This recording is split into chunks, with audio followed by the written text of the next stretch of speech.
اعوذ باللہ من الشیطان الرجیم بسم اللہ الرحمن الرحیم الحمد للہ رب العالمین الرحمن الرحیم مالک یوم الدین ایاک نعبد وإیاک نستعین اہدنا الصراط المستقیم صراط الذین انعمت علیہم غیر المغضوب علیہم ولا الضالین آمین۔ رب اشرح لی صدری ویسر لی امری واحلل عقدۃ من لسانی یفقہوا قولی۔ اللہم ربنا الہمنا رشدنا واعذنا من شرور انفسنا۔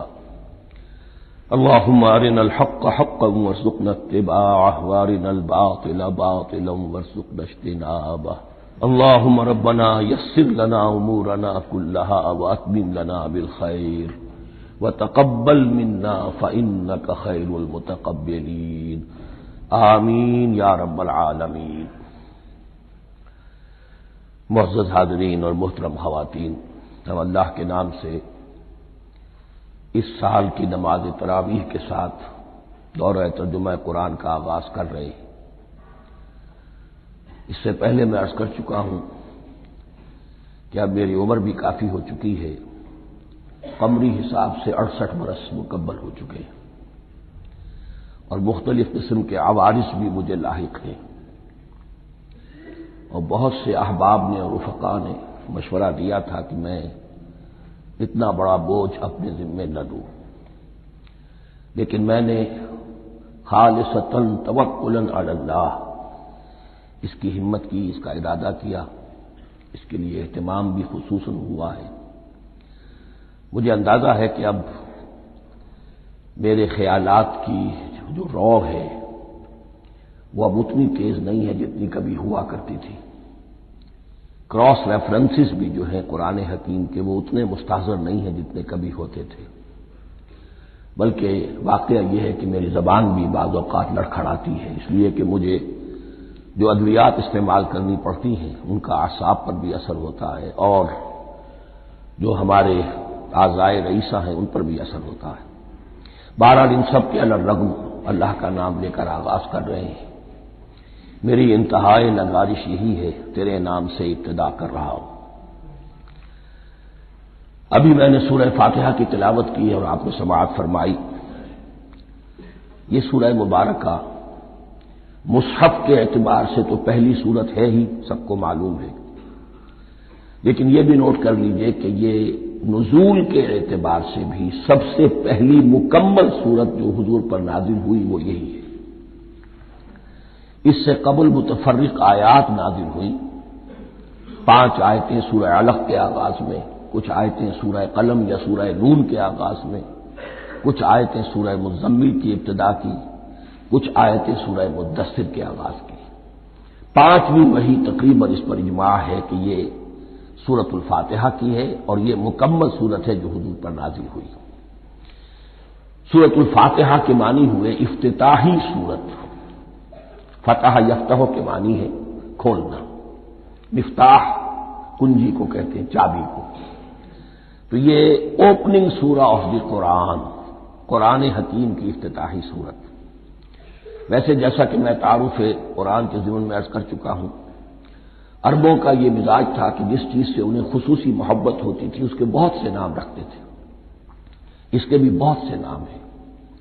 سورۃ الفاتحہ سب سے عام ہے، لیکن الکافیہ، الشافیہ، ام القرآن، اساس القرآن، کم سے کم یہ 4 نام تو میں سمجھتا ہوں کہ ہر مسلمان کو مزید معلوم ہونے چاہیے، اور بھی بہت سے نام۔ اس سورہ مبارکہ کی بالاتفاق و بالاجماع 7 آیتیں ہیں، اگرچہ ان کی ترتیب میں کچھ اختلاف ہے۔ ایک رائے یہ ہے، اور یہ رائے امام شافعی کی بھی ہے اور بصرہ کے جو قراء تھے ان کی بھی ہے، کہ آیت بسم اللہ بھی سورہ فاتحہ میں شامل ہے، اس کا جز ہے۔ وہ اس کو شامل کر کے پھر 7 آیتیں بناتے ہیں، تو آخری جنہیں ہم 2 آیتیں سمجھتے ہیں، صراط الذین انعمت علیہم غیر المغضوب علیہم ولا الضالین، وہ ان کے نزدیک ایک آیت ہے۔ تو گویا کہ نتیجہ یہ نکلا کہ آیتوں کی تعداد 7 ہی رہتی ہے۔ امام ابو حنیفہ رحمۃ اللہ علیہ کا موقف اور کوفے کے جو قراء تھے ان کا بھی موقف یہ ہے کہ آیت بسم اللہ نہ سورہ فاتحہ کا جز ہے نہ کسی اور سورت کا جز ہے، سوائے ایک مقام پر جہاں حضرت سلیمان علیہ السلام کا خط جو ہے نقل ہوا ہے، جنہوں نے ملکہ سبا کو لکھا تھا انہ من سلیمان و انہ بسم اللہ الرحمن الرحیم، تو قرآن کے متن میں صرف اسی جگہ پر یہ آیت شامل سمجھتے ہیں، باقی یہ صرف علامت کے طور پر کہ یہاں سے ایک نئی سورت شروع ہو رہی ہے درج کی گئی ہے۔ اس سورہ مبارکہ کو الصلاح قرار دیا گیا ایک حدیث میں، اس کا جو اسلوب ہے وہ دعا کا ہے، اور دعا کے ساتھ اس کی جو مناسبت ہے اور پھر اسی کی وجہ سے ہماری نماز کا یہ جزو لا ینفک بنا دیا گیا، بلکہ ایک حدیث جو میں آپ کو سناؤں گا اس میں اسی کو نماز قرار دیا گیا، الصلاح یہی ہے۔ ویسے وہ حدیث مبارک موجود ہے لا صلاۃ لمن لم یقرأ بفاتحۃ الکتاب، جو شخص سورہ فاتحہ کی تلاوت نہیں کرتا اس کی کوئی نماز نہیں۔ اس کے حوالے سے بھی ہمارے ہاں 2 مسلک ہے، ذکر صرف اس لیے کر رہا ہوں کہ آپ کے علم میں ہو، ان میں کوئی بنیادی فرق نہیں ہے، کسی بھی ایک رائے کا انسان قائل اور حامل ہو سکتا ہے بغیر اس کے کہ دوسرے کو بالکل غلط قرار دے، بلکہ یہ کہ اس کے لیے بھی گنجائش اپنے ذہن میں اور اپنے دل میں رکھے۔ تو ایک رائے یہ ہے کہ یہ میں کیا عرض کر رہا تھا، کوئی بھول گیا ہوں۔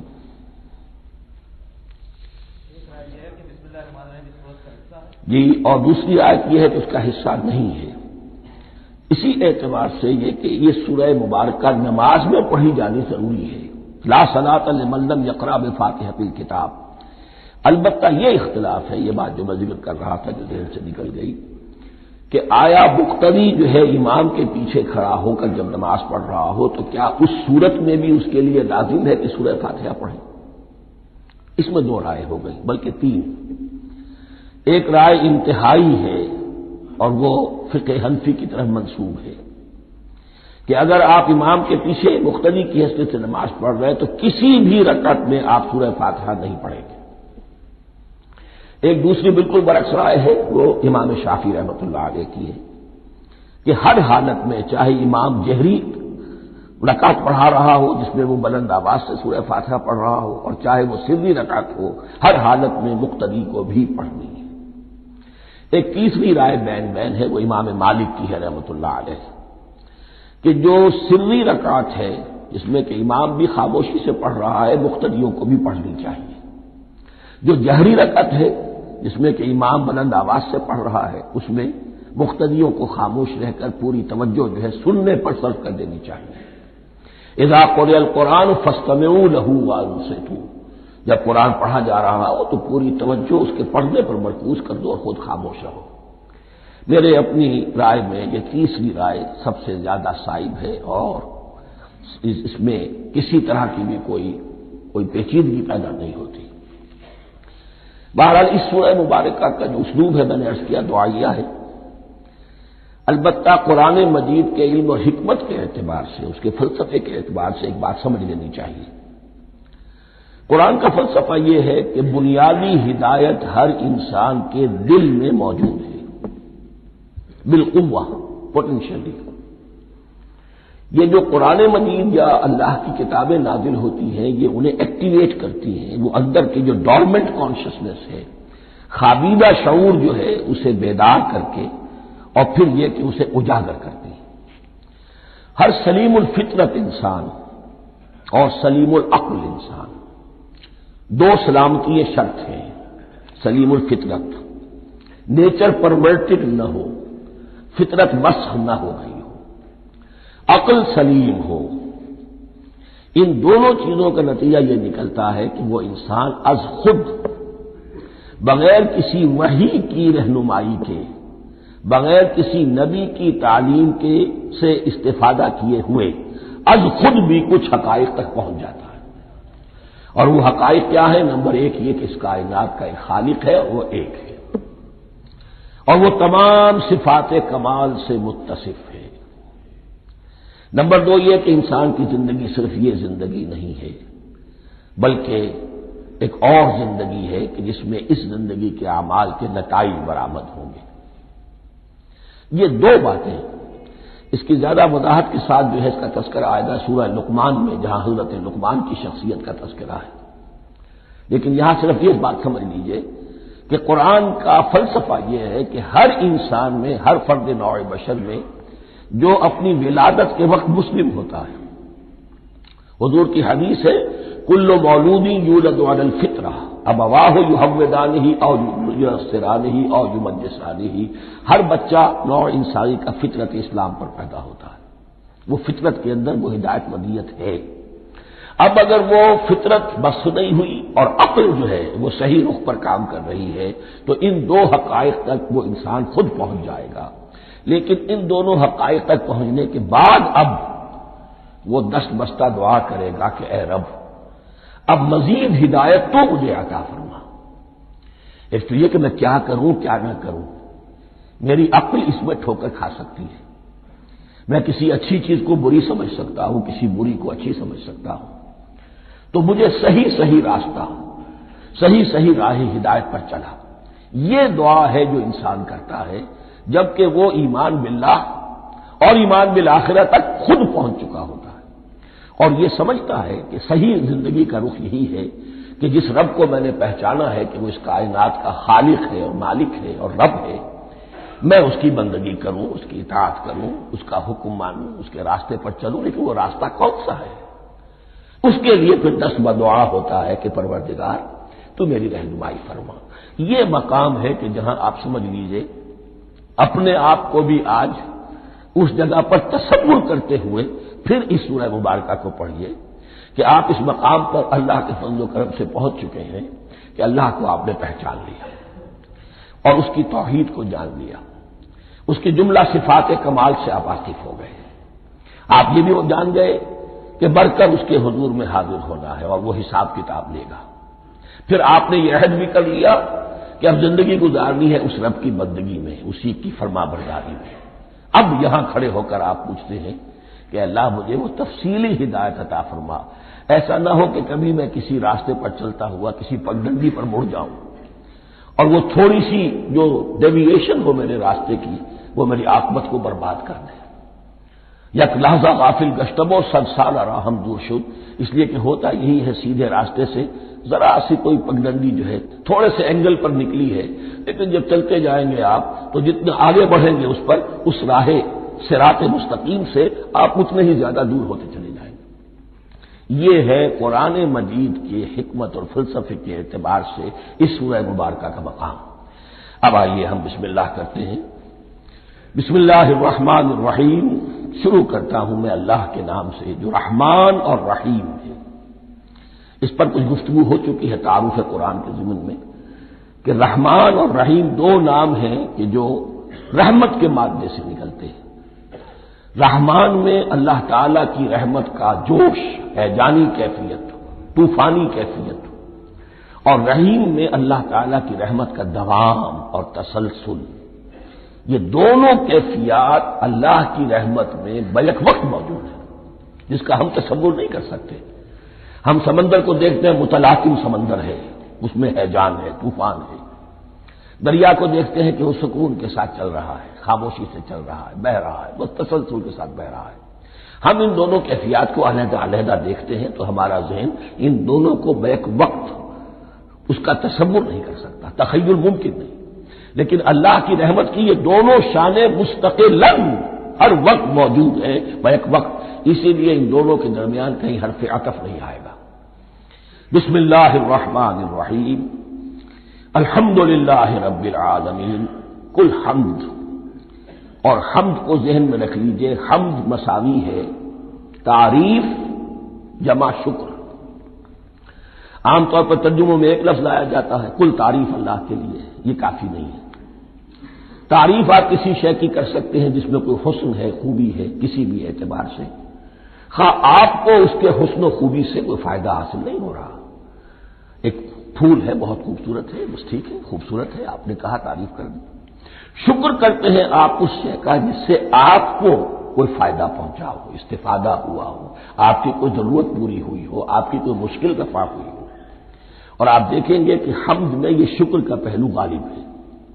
جتنی بھی دعائیں ہیں حضور سے منقول، شکر کے مقام پر وہاں حمد آتا ہے۔ بھوک لگی ہوئی تھی، کھانا کھایا، الحمدللہ الذی اطعمنی وسقانی۔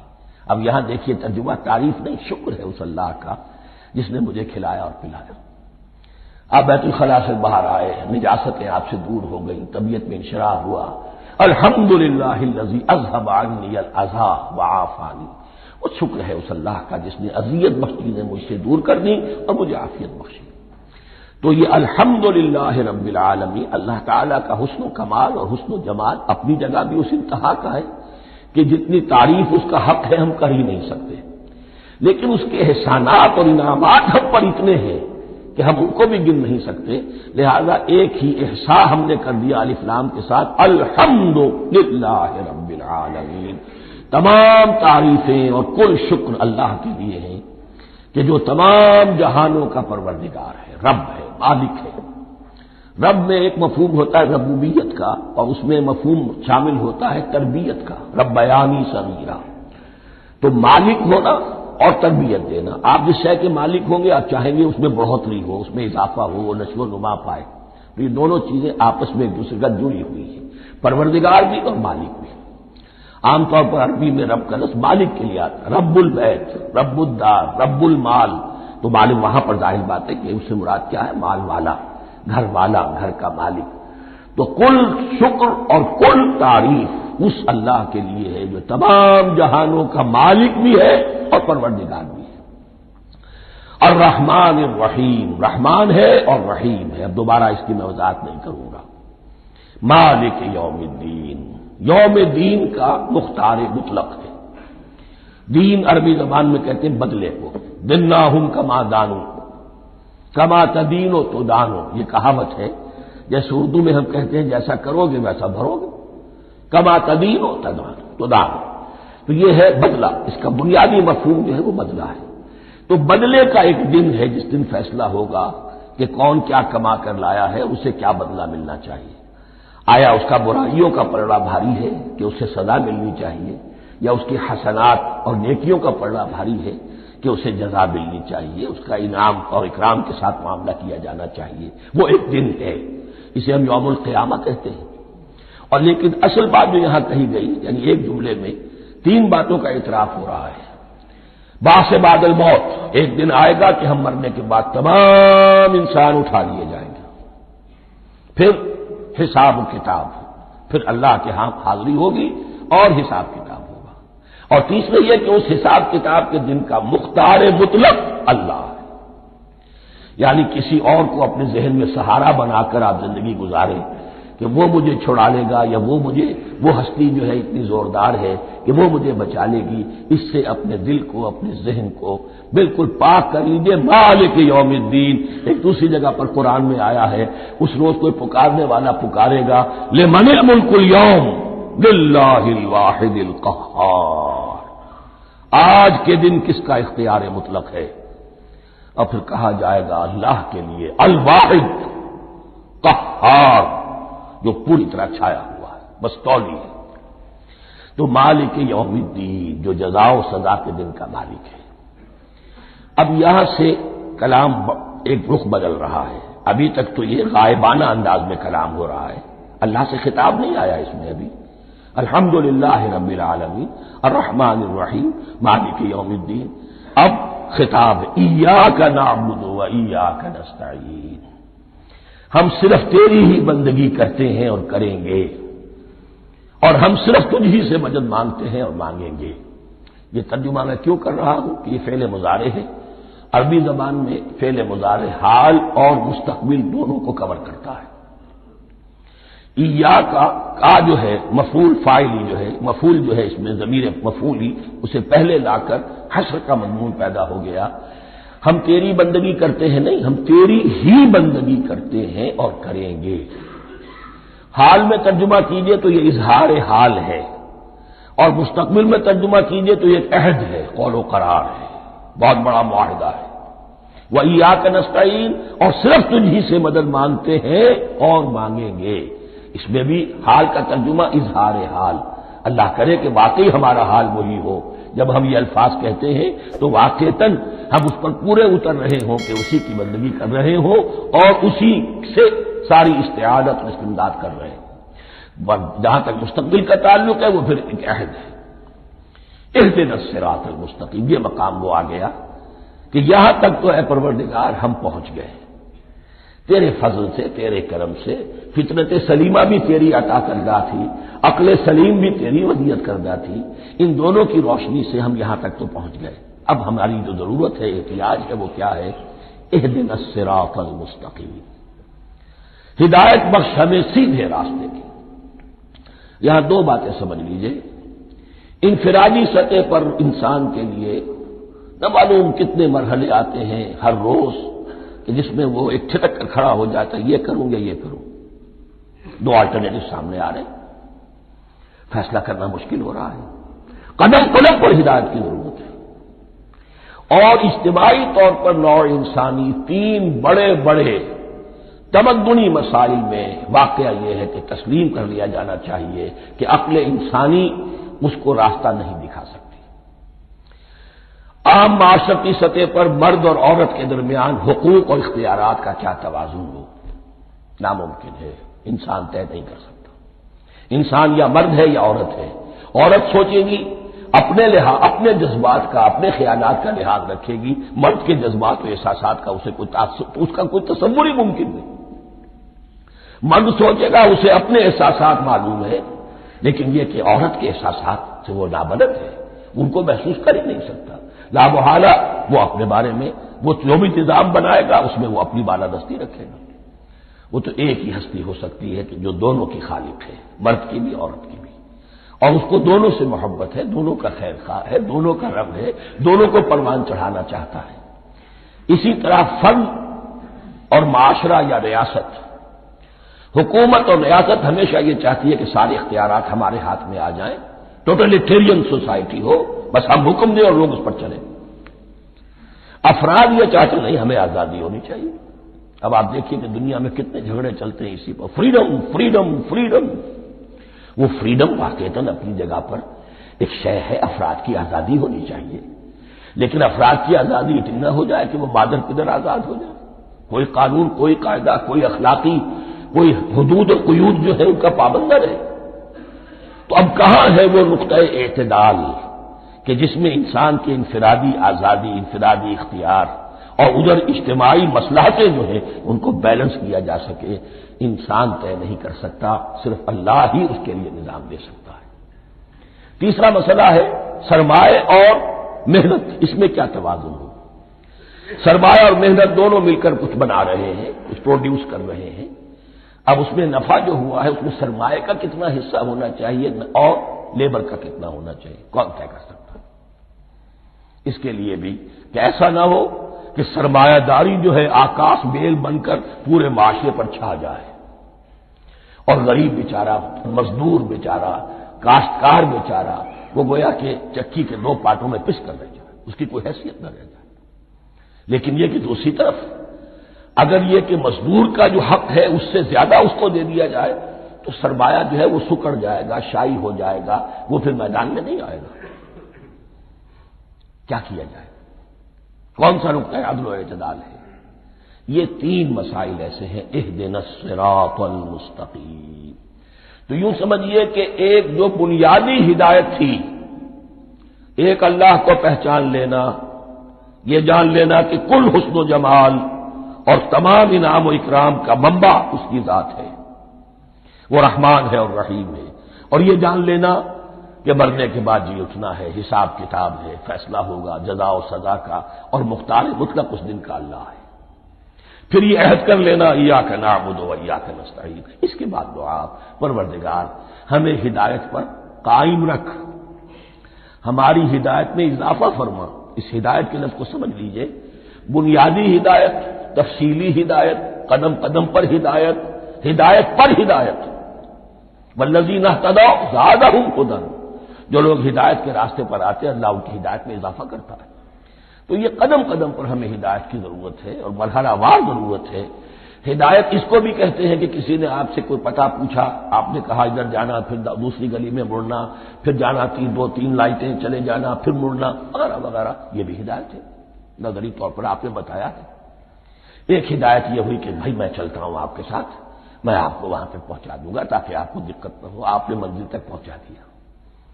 ان دونوں کے درمیان، یہ تو میں نے ایک فرد کی مثال دی ہے، اللہ اور بندے کے درمیان نہ معلوم کتنے مراحل ہیں ہدایت کے۔ تو کسی وقت بھی انسان اپنے آپ کو ہدایت خداوندی سے مستغنا نہیں سمجھ سکتا، اور نہیں تو پروردگار جو ہدایت دی ہے اس کو ہدایت پر قائم رکھ۔ کیا پتہ شیطان کا کوئی حملہ، کیا پتہ ہمارے نفس کی کوئی شرارت کسی ایسے رخ پر ہمیں ڈال دے کہ اب تک کی ساری کمائی بھی ضائع ہو جائے۔ لہذا یہ نہ سمجھیے کہ جب یہ ساری چیزیں ان کو معلوم تھی، وہ ان چیزوں کا تو اقرار کر رہے تو اب ہدایت کون سی مانگ رہے ہیں؟ تو ہدایت کا تو بڑا میدان کھلا ہوا ہے، اور اس ہدایت کی وہ جو میں نے آخری شکل آپ کو بتائی ہے کہ منزل مقصود تک پہنچا دے، یہ ہدایت بھی قرآن مجید میں اس معنی میں بھی لفظ آیا ہے کہ اہل جنت جب جنت میں داخل ہوں گے تو جو ترانہ حمد ان کی زبان پر اس وقت ہوگا وہ کیا ہے؟ الحمدللہ الذی ہدانا لہذا وما کنا لنہتدی لولا ان ہدانا اللہ۔ کل شکر اللہ کا جس نے ہمیں یہاں تک پہنچا دیا، ہدایت دی جہاں تک پہنچا دیا، اور ہم ہرگز نہ پہنچ پاتے، ہم ہرگز ہدایت یافتہ نہ ہو سکتے اگر اللہ ہی ہمیں ہدایت نہ دیتا۔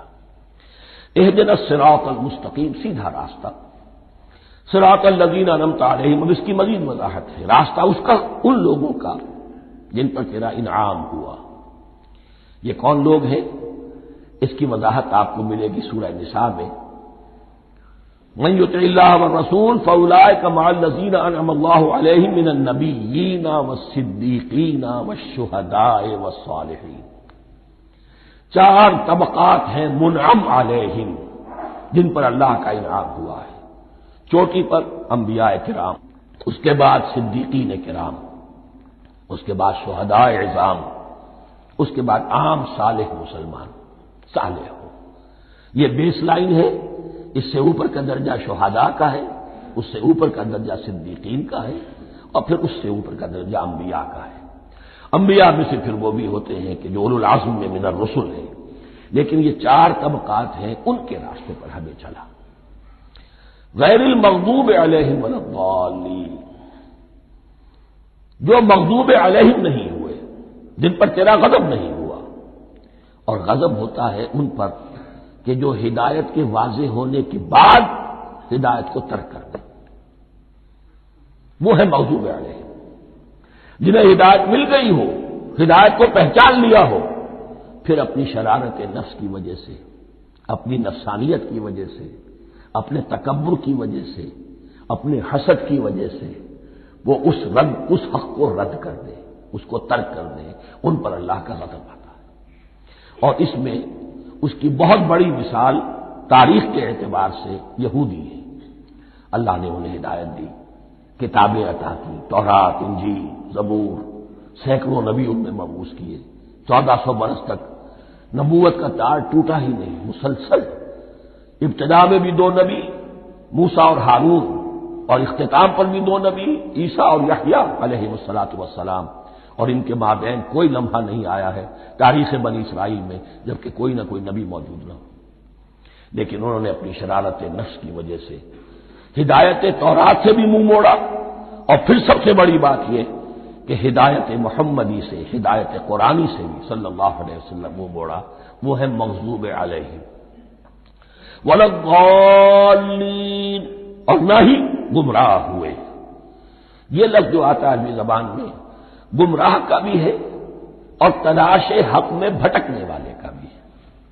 ایک وہ شخص ہے جس پر حق ابھی واضح نہیں ہوا، وہ تلاش میں ہے، اس کے لیے بھی ضال کا لفظ آئے گا۔ اسی طرح کوئی شخص کسی کے عشق اور محبت میں ایسا ہو جائے، دیوانہ ہو جائے، اس کو بھی ضال کہتے ہیں، یعنی اس کے اوپر جذبات کا اتنا غلبہ ہو گیا ہے کسی کی محبت اور عشق کی بنا پر۔ تو حضور کے لیے یہ لفظ آیا ہے وَوَجَدَكَ ضَالًّا فَهَدَىٰ، اور یہ تو سورۃ الضحیٰ ہے، اکثر بیشتر لوگوں کو یاد ہوگی۔ تو تو یہ جو ضلال کا لفظ ہے اس میں سمجھ لیجئے ضروری نہیں ہے کہ وہ گمراہ ہو، بلکہ وہ بھی کہ جو ابھی راہ ہدایت کی طلب میں اس کے حصول کے لیے اس کی تلاش میں کوشاں ہیں، اور وہ بھی کہ جو کسی مغالطے کی وجہ سے حق سے منحرف ہو جائے۔ یہ بھی جان لیجئے کہ ایک ہے بدنیتی، تکبر، حسد، حق کو جان کر پہچان کر رد کر دینا یا چھوڑ دینا یا ترک کر دینا، ایک ہے کسی غلطی میں کسی جذبات کے اندر آ کر کسی غلو کے اندر مبتلا ہو کر اور حق سے منحرف ہو جانا۔ اس کی جو سب سے بڑی مثال ہے وہ نصارہ ہے، عیسائی ہے۔ حضرت مسیح کو انہوں نے مانا لیکن غلو کیا، یہ لفظ آئے گا آگے، لا تغلوا فی دینکم، اپنے دین میں غلو نہ کرو۔ جیسے ہمارے ہاں بھی بعض لوگ ہیں جو حضور صلی اللہ علیہ وسلم کی تعریف میں، حضور صلی اللہ علیہ وسلم کے ساتھ اپنی محبت کے اظہار میں غلو کر جاتے ہیں۔ یہ انتہا درجے کو ہو گیا تھا حضرت مسیح علیہ السلام کے ماننے والوں میں، اور اس کی بنا پر انہوں نے تثلیث کا عقیدہ ایجاد کر لیا اور حضرت مسیح علیہ السلام کو اللہ کا بیٹا بنا دیا۔ تو اس کی سب سے بڑی مثال ضالین کی اس اعتبار سے کہ ہدایت پانے کے بعد کسی بدنیتی سے نہیں بلکہ کسی اچھے جذبے میں غلو کی وجہ سے، رسول سے محبت کرنا تو اچھا جذبہ ہے لیکن یہ محبت بھی ایک حد میں رہنی چاہیے، غلو کرے گی تو ظاہر بات ہے کہ اس کے بعد وہ گمراہی کی طرف لے جائے گی۔ یہ ہے اس سورہ مبارکہ کا ترجمہ، اور اس کے بعد آخر میں آمین کہنا یہ مسنون بھی ہے، کہنا چاہیے۔ البتہ اختلاف یہاں بھی صرف اتنا ہے کہ نماز میں جب آپ امام کے ساتھ ہیں، وہ اگر جہری قرات کر رہا ہے تو آیا اس کے بعد آپ کو بھی بالجہر کہنا ہے آمین یا نہیں کہنا، یہ اختلاف ہے، ان میں کوئی فرق واقع نہیں ہوتا۔ یہ چیز متفق علیہ کہ کہنا ہے آمین، بلکہ یہ آمین تو یہودیوں میں ہے، یہ آمین جو ہے یہ عیسائیوں میں بھی ہے، ان کی بھی جو پریئر لارڈس پریئر ہے اس کے بعد آمین، وہ آمین کہتے ہیں، وہ فرق وہ لفظ ایک ہی ہے۔ اس لیے کہ عبرانی زبان اور عربی زبان، یا تو ہم یہ کہہ سکتے ہیں کہ دونوں بہنیں ہیں، کوئی ایک مشترک زبان تھی ان کی ماں جس کی یہ دو بیٹیاں ہیں، اور یا یہ کہنا پڑے گا کہ عربی زبان کی ماں جو ہے وہ عبرانی زبان ہے۔ بہرحال بڑا قریبی رشتہ عربی کا اور عبرانی کا ہے، اس اعتبار سے وہ آمین۔ اب آپ کو معلوم ہے ہم السلام علیکم وہ کہتے ہیں، وہ سلام کہتے ہیں، فرق کیا ہے؟ وہ تو تلفظ کا فرق ہے۔ اسی طریقے سے اور بہت سے الفاظ ہیں، میں بعد میں بتا۔ اب میں اس سورہ مبارکہ کے بارے میں خاص حدیث آپ کو سنانا چاہتا ہوں، اور اسی سے در حقیقت جو امام ابو حنیفہ کا موقف ہے رحمۃ اللہ علیہ، اس کی حقانیت مزید مبرہن ہو جائے گی۔ یعنی کیا کہ آیت بسم اللہ سورہ فاتحہ کا جز نہیں ہے، سورہ فاتحہ الحمدللہ رب العالمین سے شروع ہوتی ہے۔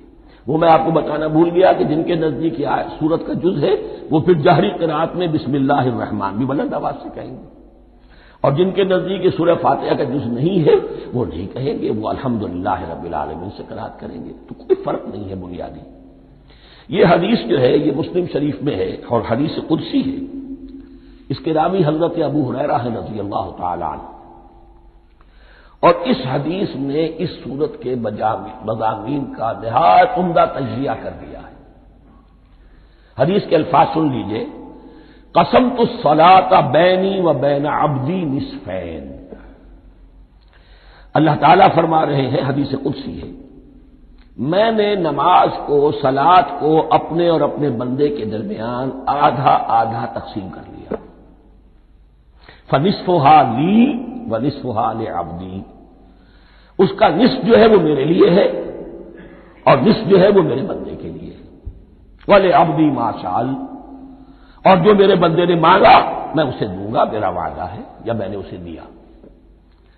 اس کے بعد اس کی تفصیل آتی ہے، اذا قال العبد، جب بندہ کہتا ہے الحمدللہ رب العالمین، قال اللہ حمدنی عبدی، جب بندہ کہتا ہے الحمدللہ رب العالمین، اللہ فرماتا ہے میرے بندے نے میری حمد کی۔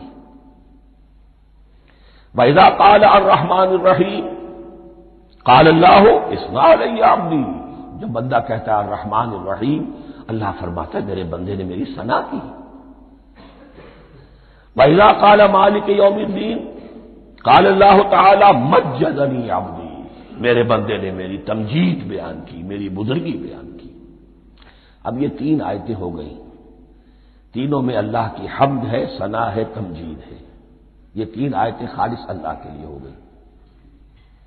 اب چوتھی آیت آئی، ایاک نعبد و ایاک نستعین۔ اس کے بارے میں جب بندہ کہتا ہے اذا قال العبد ایاک نعبد و ایاک نستعین، قال اللہ تعالی ھذا ما بینی و بین عبدی ولعبدی ما سأل، یہ میرے اور میرے بندے کے درمیان ہے۔ یہ تو یوں سمجھیے کہ یہ گرا لگ گئی ہے میرے اور میرے بندے کے مابین۔ اس نے مجھ سے قول و قرار کیا ہے، اس نے میری بندگی کا اعتراف کیا ہے، اس نے تسلیم کیا ہے کہ میری ہی بندگی کرتا ہے اور کرے گا، اور مجھ سے مدد چاہیے ہے۔ ھذا ما بینی و بین عبدی، یہ معاہدہ ہے، معاہدہ دو فریقوں کے مابین ہوتا، یہ میرے اور میرے بندے کے مابین ہے۔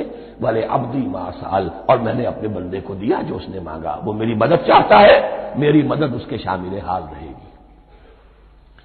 وَإِذَا قَالَ، اور جب بندہ کہتا ہے اهْدِنَا الصِّرَاطَ الْمُسْتَقِيمَ صِرَاطَ الَّذِينَ أَنْعَمْتَ عَلَيْهِمْ غَيْرِ الْمَغْضُوبِ عَلَيْهِمْ وَلَا الضَّالِّينَ، قال اللہ تعالی ھذا لعبدی ولعبدی ما سأل، یہ تین آیتیں یہ میرے بندے کے لیے ہیں۔ اهْدِنَا الصِّرَاطَ الْمُسْتَقِيمَ، اسی صراط مستقیم کی وضاحت ہے مثبت، صراط الذین انعمت علیہم، اسی صراط مستقیم کی وضاحت ہے منفی انداز میں، غیر المغضوب علیہم ولا الضالین۔ یہ سب میرے بندے کے لیے ہے اور میں نے اپنے بندے کو دیا جو اس نے مانگا۔ اس کو میں نے ایک مرتبہ یہ ترازو کی شکل میں اس کو لکھوایا تھا۔ دیکھیے یہ ایاک نعبد و ایاک نستعین، یہ ہے وہ ترازی کی وہ ڈنڈی، واو جو ہے ایاک نعبد و ایاک نستعین، واو جو ہے گویا کہ وہ مٹھ ہے جس سے کہ ترازو کو پکڑا جاتا ہے۔ ادھر ایک پلڑا ہے جس کی تین آیتیں ہیں، الحمدللہ رب العالمین الرحمن الرحیم مالک یوم الدین۔ اس کا نتیجہ کیا نکلا؟ ایاک نعبد۔ آپ نے شاید یہ سنا بھی ہو، ایک بہت ہی عمدہ قرات کا جو ریکارڈ ہے قاری عبدالباسط عبدالصمد کا، وہ یہیں سے چل کر سورہ فاتحہ کی قرات کر کے ایاک نعبد پر آ کر رکتا ہے۔ الحمدللہ رب العالمین الرحمن الرحیم مالک یوم الدین ایاک نعبد، گویا کہ یہاں یہ صورت بالکل ہاف ہو گئی ہے۔ تین آیتوں میں اللہ کی حمد ہے، ثنا ہے، تمجید ہے، جس کا نتیجہ ہم تیری ہی بندگی کرتے ہیں، تیری ہی اطاعت کریں گے۔ لیکن اب اس کے بعد سوال ایاک نستعین، اسی کی جو استعانت کیا درکار ہے ہمیں؟ ہدایت۔ ہدایت سب سے بڑی استعانت ہے، ہدایت ہی تو سب سے بڑی مدد ہے۔ اهدنا الصراط المستقیم صراط الذین انعمت علیہم غیر المغضوب علیہم ولا الضالین، یہ ایاک نستعین کے حکم کے ساتھ یہ تین آیتیں آ گئیں، اهدنا الصراط المستقیم صراط الذین انعمت علیہم غیر المغضوب علیہم ولا الضالین۔ قسمت الصلاۃ بینی و بین عبدی نصفین فنصفها لی ونصفها لعبدی ولعبدی ما سأل۔ اللہ تعالیٰ اس سورہ فاتحہ کا جو اصل مفہوم ہے وہ بھی ہمارے ذہنوں پر، ہمارے شعور کی سطح پر اسے اجاگر کیے رکھے، ہمیں توفیق دے کہ جب بھی پڑھیں، جب بھی سنیں تو وہ کیفیت اگر ہو جائے، اس لیے کہ ایک حدیث ہے کہ الصلاۃ معراج المومنین، نماز تو اہل ایمان کے حق میں معراج کے درجے میں ہے۔ اس حوالے سے ہم یہ سمجھ سکتے ہیں کہ کوئی وقت ایسا آ سکتا ہے کہ انسان کو واقعتاً، روح انسانی واقعتاً اللہ کے یہ جواب سنے، انہونی بات نہیں ہے۔ ہوتا ہے خطاب آخر، اٹھتا ہے حجاب آخر، کرتے ہیں خطاب آخر، یہ تو ہوتا ہے۔ مخاطبہ الہی تو میں نے عرض کیا کہ ثابت ہے، مخاطبہ، محادث اور تحدیث اللہ بندوں سے کلام کرتا ہے۔ بارک اللہ لی ولکم فی القرآن العظیم ونفعنی وإیاکم